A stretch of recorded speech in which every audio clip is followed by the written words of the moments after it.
Assalamualaikum warahmatullahi wabarakatuh. Kita coba membedah sebuah persoalan cukup menghebohkan. Kunjungan 5 aktivis NU ke Israel. Hal ini dianggap berpotensi mengganggu strategi diplomasi Presiden terpilih Prabowo Subianto terhadap perdamaian bangsa Palestina. Asal muasal hubungan NU dan Israel ini seperti apa, Pak Sarul? Baik, Bang Amin.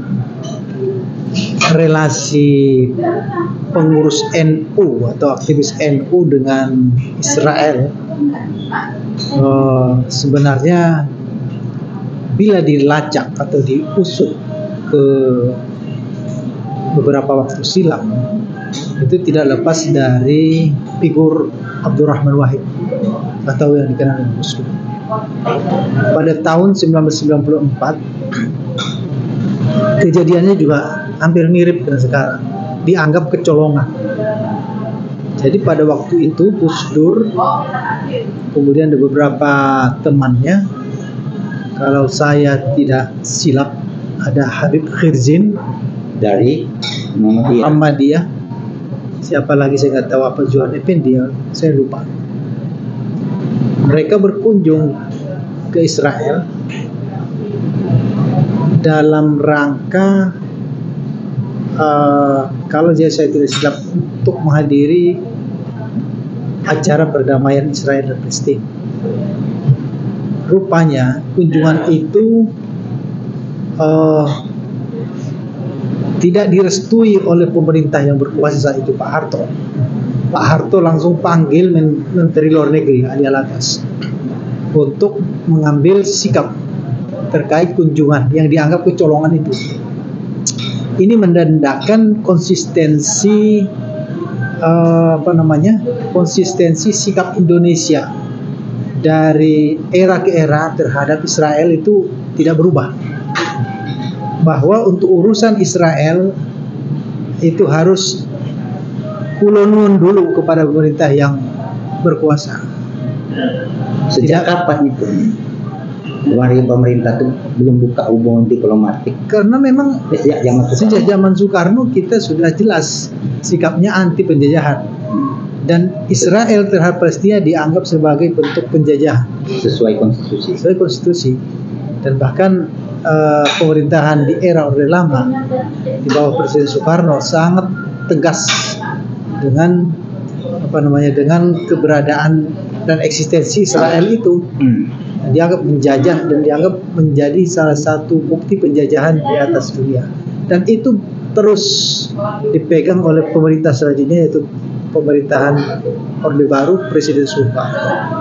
Dan sekarang bila mana kejadian ini juga berulang kembali dan dianggap kecolongan, itu tidak saja melanggar konstitusi kita, tidak saja menjebak atau dalam kutip membajak strategi diplomasi yang Bang Amin bilang tadi, itu strategi diplomasi yang diusung oleh Presiden terpilih Jenderal Prabowo, tapi juga sebenarnya memang secara fundamental itu tidak sesuai dengan garis Indonesia dalam hubungan luar negerinya, kebijakan luar negerinya. Tidak hanya sekedar strategi diplomasi, itu yang paling mendasar menurut saya. Dan tetapi Gus Dur adalah representasi dari NU, di mana organisasi massa ini, organisasi civil society ini memegang peranan penting dalam dinamika politik domestik kita. Mau tidak mau harus kita akui. Dan saya kira Gus Dur di zaman itu betul-betul memperhitungkan bargaining itu, sehingga pada tahun 1997 Gus Dur kembali mengunjungi Israel Setelah jadi presiden, masih ketua PBNU. Dan ketika tahun 2008 setelah dia jadi presiden, dia kemudian menerima penghargaan dari Shimon Peres atau kita kenal sebagai Presiden Israel.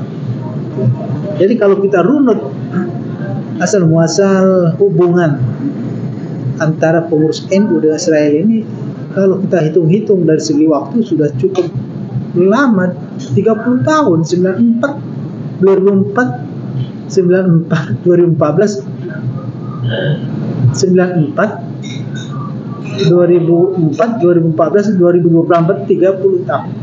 Oke, sepertinya ada organisasi nirlaba seperti NGO, LSM yang berafiliasi dengan pemerintahan Zionis. Ini memfasilitasi para aktivis-aktivis, khususnya aktivis NU itu, untuk melegitimasi upaya mereka melakukan pembendungan terhadap pemberontakan dengan negara Israel. Nah, mereka bangun opini seolah-olah seperti hadir dalam seminar 3 agama samawi di sana, tapi nyatanya bertemu presiden, ada logo NU-nya, ya kan? Nah, kemudian sepertinya diviralkan di Indonesia, terjadi pecah belah umat, pro dan kontra, sudah berhasil bagi Israel. Jika ada yang pemerintah misalnya tidak mendukung gerakan mereka dan mendukung kemerdekaan Palestina, mereka gunakan seperti aktivis NU ini untuk mengadu domba, ya kan? Seperti itu nggak Anda dapat? Bisa saja seperti itu dari sudut pandang tertentu. Tapi menurut saya Israel tidak ke sana arah mengambil keuntungannya. Dia ingin mengambil keuntungan legitimasi NU atas eksistensi negaranya sebenarnya. Karena orang mempersepsikan Israel ini kan anti-Islam, kan gitu. Begitu ada salah satu elemen Islam yang cukup besar di dunia membangun hubungan diam-diam, hubungan positif dan diam-diam, yang untung ya Israel sebenarnya, yang buntung malah NU, ya, kalau menurut saya, oleh pula segelintir oknum, ya. Nah, kan NU ini suatu organisasi keagamaan dan kebangsaan sudah selesai lah dengan persoalan nilai-nilai kebangsaan. Mereka yang terdepan siap mengawal keutuhan negara kesatuan Republik Indonesia yang berdasarkan Pancasila dan konstitusi. Mereka yang melawan anasir-anasir paham-paham asing keagamaan yang coba merongrong kedaulatan negara Republik Indonesia. Tapi kalau mereka tidak sejalan dengan kebijakan luar negeri Indonesia sudah dicanangkan sejak zaman Soekarno, yang kita masih konsisten sampai sekarang, bahkan dipertegas kembali oleh Presiden terpilih Prabowo Subianto, tampaknya NU ini berwajah dua, ya. Di dalam negeri mereka sangat nasionalisme, ya, tapi dalam wajah luar negerinya sangat pragmatis dan oportunis, ya. Dengan Israel ada apa, cuma sekedar hadir berangkat dan dapat uang samur aja, sampai mengorbankan strategi diplomasi begini, ya kan? Bagaimana mereka mau menjaga bangsa ini? Kadernya sendiri, bangsa ini sendiri korbankan. Terlebih lagi kita melihat, ya, kadernya sekarang sedang berpolemiknya soal nasab. Kiai Haji Imaduddin Usman Al-Bantani, ya. Maka biarkan saja tuh, ya. Padahal mereka membela NU yang didirikan oleh zuriat Nabi asli, ya kan? Para keturunan Wali Songo, ya. Maka diam aja, malah mengecam Kiai Haji Imaduddin, ya. Sekarang lagi berangkat ke Israel, ya. Nah, menurut Pak Sarul sekarang, apakah cukup dengan pemberhentian dari pengurus 5 kader diberi sanksi dengan hanya diberhentikan dari pengurus NU? Pertama yang perlu kita periksa sebenarnya, NU ini dalam konteks relasi global umat Islam, dia punya satu satu wacana tersendiri. Tidak hanya wacana, dia punya effort dan tekad tersendiri, dan dia udah buktikan mulai sejak zaman Gus Dur sampai zaman Adil Sirot, di mana dia menghimpun intelektual dan ulama-ulama sedunia itu dalam rangka ingin bermain secara global. Jadi logika NU ini sekarang harus dipahami juga, dia tidak mau lagi sebagai pemain lokal, pemain nasional. Apalagi ketika dipegang oleh Yahya Khalil Stakuf. Yahya Stakuf. Khalil apa ya? Stakuf. Ya Stakuf ya. Dan dia sudah katakan itu sejak dia terpilih. Dia ingin membawa NU itu dalam pora atau juga medan global. Nah, kita bisa pahami sebenarnya mengapa mereka membangun relasi dengan Israel. Kenapa? Dalam konteks konflik umat Islam yang paling sensitif dan paling panas, yaitu antara Israel dan Palestina, di mana konflik ini menggeret semua pihak, menggeret semua peradaban terlibat di situ. Tidak hanya peradaban umat Islam, peradaban Barat, peradaban China, peradaban Rusia ikut di situ. Karena ini konflik global, tapi hotspotnya di Israel, Palestina. Nah, sebagai pemain, kita bisa logis juga. Kalau dia nggak membangun hubungan dengan Israel, gimana dia mau bertindak, kan gitu. Saya kira logikanya di sana. Mengapa Gus Dur hingga garis Gus Dur ini garis Gus Dur kan? Ya Pak Stakuf ini garis Gus Dur.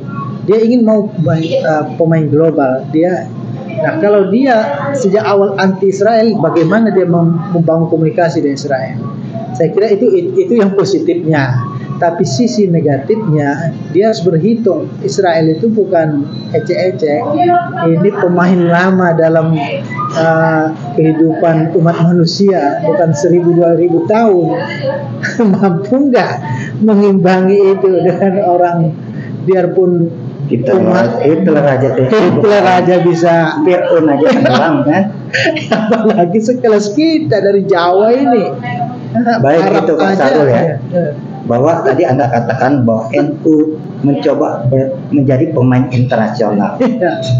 Cuma pertanyaan saya, ngurus umatnya aja keleleran, diambil oleh Pak Alwi, ya, yang sekarang ngurus ya kan, karena sibuk berpolitik.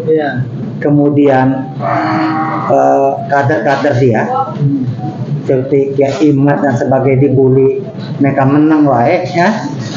Padahal itu kan harga diri NU. Kiai Imad itu ikonnya NU, kebanggaan NU, membela marwah bangsa. Tangkap gak maksud saya? Ya. Mau jadi pemain internasional, ngurus umatnya keleleran, kadernya dibully menang wae ya. Harusnya bersikap itu, bela Kiai Imad itu ya, jangan dibiarkan sendirian ya. Itulah dia menunjukkan jati diri sebagai NU. Ngurus Israel yang bunuh orang ya, Kiai Imad menjaga marwah NU dan mereka jaga ya. Cocok gak? Saya nggak tahu apakah dijaga, tapi saya kira dijaga. Buktinya sampai hari ini Kiai Imad belum pernah mengalami persekusi langsung. Ya masa pengurusnya persekusi namanya ya kan, tapi dikecam-kecam oleh pengurus pusatnya sudah ya, dimarah-marahin, bukan diberi semangat atau diakomodir ya. Masa di persekusi kayak Semit mempersekusi Tengku Polri ya kan. Nah, ini adalah problemnya ya. Ya mungkin sama juga kalau kita analogikan dengan sanksi yang diberikan PBNU atau pengurus resmi NU terhadap kader mereka itu kan sanksinya itu ya. Nah, tegasnya bagaimana? harusnya diberhentikan dari anggota NU kan? Ya malah Bukan harus sekedar diperiksa. gimmick diberhentikan dari pengurus ya. Malah harus diperiksa karena bisa dianggap membahayakan Negara, bukan negara. NU-nya. Kalau NU ini kan bagian kecil dari negara. Kan? Kita tidak salah kalau menduga jangan-jangan ini agen kan begitu. Ini tidak kan dibiarin aja. Jangan-jangan agen ganda itu harus berarti Sudah agen membahayakan. Zionis, agen Balawi, ya. Bukan agen deh. Kalau jadi agen ganda atau agen asing, berarti urusannya menjadi pidana kan? Iya. Nah, harusnya begitu dibawa ke ranah hukum aja. Pengkhianatan ya. Nah, sama dengan Kiai Imad atau Bang Alawi dibiarkan menjadi konsumsi publik berlama-lama begitu, saya kira itu apa maksudnya kita nggak ngerti juga. Apa kira sekedar yang tadi itu tidak ada apa ini sekedar dibiarkan untuk mengontrol opini publik atau untuk menggiring opini publik, kita nggak tahu. Kira-kira gitu. Ya biarkan nanti publik dan kita terus monitoring masalahnya. Cukup dulu ya. Cukup.